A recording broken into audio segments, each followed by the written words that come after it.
Hello everyone, मैं नेहा आपके अपने यूट्यूब चैनल पर हमारे क्लास 2.0 पर आपका हार्दिक स्वागत करती हूँ। कुछ सीखा जाए, कुछ सिखाया जाए। आज का हमारा टॉपिक है पादप कोशिका और जंतु कोशिका। इन दोनों के बारे में हम जानकारी हासिल करेंगे। और उससे पहले अगर आप हमारे चैनल पर नए आए हैं तो चैनल को सब्सक्राइब करें और बेल आइकन ज़रूर दबाएं, ताकि जब भी नई वीडियो आए आपको तुरंत नोटिफिकेशन मिल सके और आप वीडियो को मिस ना करें। तो हम शुरू करते हैं। आज का हमारा टॉपिक है पादप कोशिका और जंतु कोशिका। इन दोनों में डिफरेंस क्या है, ये इनमें क्या क्या पाया जाता है। तो पहले हम जानते हैं कि पादप कोशिका होती क्या है, प्लांट सेल क्या है। इसमें पादप कोशिका नहीं, पौधों की कोशिकाओं को ही पादप कोशिका कहते हैं। पादप कोशिका एक ऐसी कोशिका होती है जिसमें हरित लवक, क्लोरोफिल, क्लोरोप्लास्ट, ल्यूकोप्लास्ट और व्याकुल जो रितिकाएं होती हैं वो पाई जाती हैं। और जबकि जंतु कोशिका में ये सब नहीं पाया जाता है। पादप कोशिका में बड़ी रितिका होती है, जबकि जंतु कोशिका में ये अनुपस्थित होती है। तो पादप कोशिका में पहला क्या आता है, केंद्रक। तो हम केंद्रक के बारे में पढ़ते हैं। यह कोशिका का सबसे प्रमुख अवयव है जो कोशिका के प्रबंधक के समान कार्य करता है। केंद्रक में धागे जैसे संरचना वाला पदार्थ भरा होता है जो प्रोटीन और डीएनए डीऑक्सीराइबोन्यूक्लिक एसिड से बना होता है और क्रोमेटिन कहलाता है।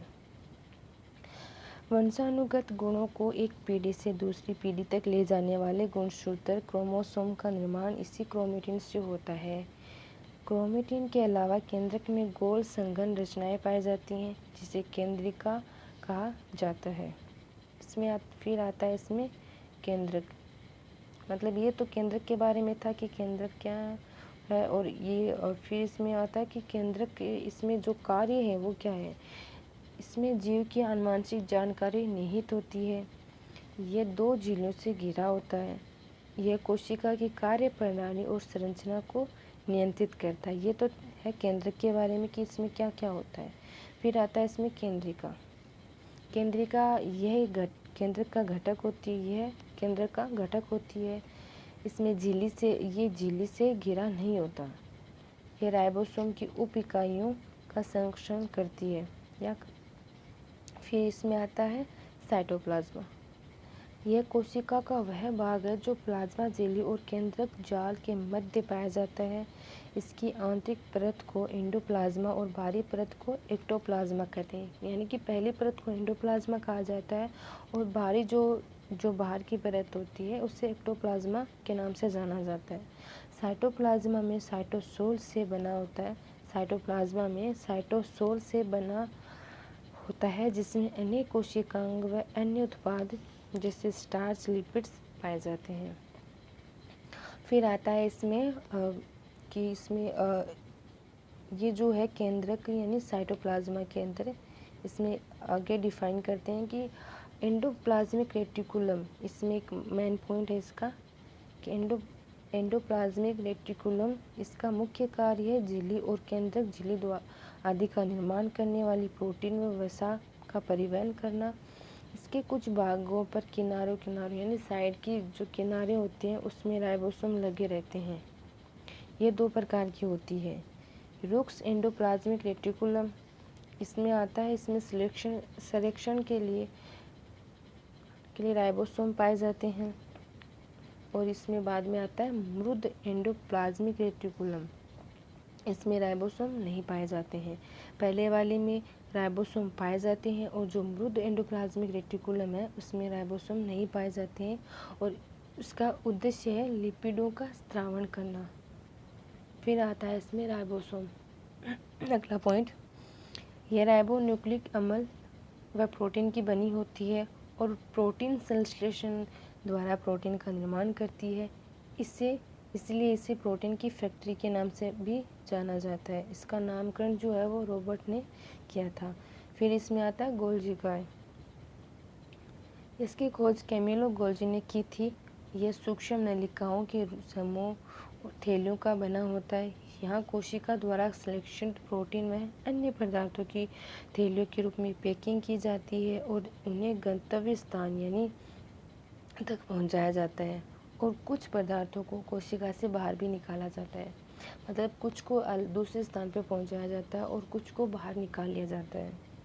इसे कोशिका का यातायात प्रबंधक भी कहा जाता है। यह कोशिका भित्ति और लाइसोसोम का निर्माण भी करती है। फिर इसमें आता है लाइसोसोम। लाइसोसोम इसकी खोज डी डुवे ने की थी, जो कि सूक्ष्म गोल और एक हरी झिल्ली से घिरी थैलीनुमा संरचना होती है। इसका प्रमुख कार्य बाहर से आने वाली प्रोटीन यानी कार्बोहाइड्रेट और विषाणु का पाचन करना है। अतः यह एक प्रकार से कोशिका की कचरा निपटाना प्रणाली है। इसमें 24 तरह के एंजाइम्स पाए जाते हैं। इसे कोशिका की आत्मघाती थैली भी कहा जाता है, क्योंकि कोशिका के क्षतिग्रस्त होने पर यह फट जाती है। एंजाइम स्वयं ही कोशिका को समाप्त कर देते हैं। फिर इसमें आता है माइटोकॉन्ड्रिया। इसकी खोज अल्टमैन ने की थी और इसका नामकरण बेंडा ने किया था।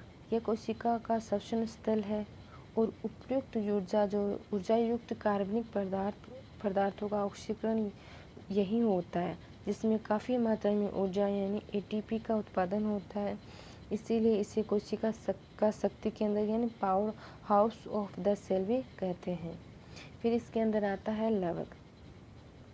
यह केवल पादप कोशिकाओं में पाया जाता है और जंतु कोशिका में अनुपस्थित होता है। इनका अपना स्वयं का जीनोम होता है और जो कि विभाजन होने की क्षमता भी रखते हैं। लवक के निम्नलिखित 3 प्रकार होते हैं, यानी कि इसे 3 भागों में बांटा गया है। इसमें पहला आता है वर्णी लवक। ये रंगीन लवक होते हैं और प्राय लाल, पीले और नारंगी रंग के होते हैं। ये पौधों के रंगीन भागों जैसे कि पुष्प, बीज आदि में पाए जाते हैं और परागण के लिए कीटों को आकर्षित करते हैं, यानी कि परागण करने के लिए कीटों को अपनी ओर आकर्षित करते हैं। इसमें हरे रंग का पदार्थ होता है, वो होता है क्लोरोफिल, जो कि पादपों को प्रकाश संश्लेषण में सहायता करता है। इसीलिए इसे कोशिका का रसोई घर भी कहा जाता है। फिर इसमें आता है अवर्णी लवक। ये रंगीन लवक है और सूर्य के प्रकाश से वंचित पादप के अंगों जैसे जड़, भूमिगत तना आदि में पाए जाते हैं और कार्बोहाइड्रेट यानी वसा होती है, स्टार्च होता है और प्रोटीन के रूप में ये भोजन का संचयन यानी स्टोर करके रखते हैं। फिर इसमें आती है रसदानी रेतिका रेस्कुलस। यह कोशिका की निर्जीव रचना है जो पादप कोशिकाओं में प्राय बड़ी और केंद्रक में स्थित होती है और जंतु कोशिकाओं में ये छोटी और अस्थायी होती है। इसमें तरल पदार्थ भरा होता है। यह पादप कोशिकाओं को दृढ़ता प्रदान करती है और मेटाबॉलिक से उत्पन्न विषैली बाई प्रोडक्ट्स का संचय यानी स्टोर करती है। फिर इसमें आता है पेरोक्सिसोम। यह छोटा और गोल जैसा कोशिकांग है जिसमें शक्तिशाली ऑक्सीडेटिव एंजाइम पाए जाते हैं। ये कोशिका के विषैले पदार्थ को कोशिका से बाहर करते हैं। आज की वीडियो में यहीं तक पढ़ेंगे। अगली वीडियो में हम इन दोनों के बारे में फिर से जानकारी हासिल करेंगे।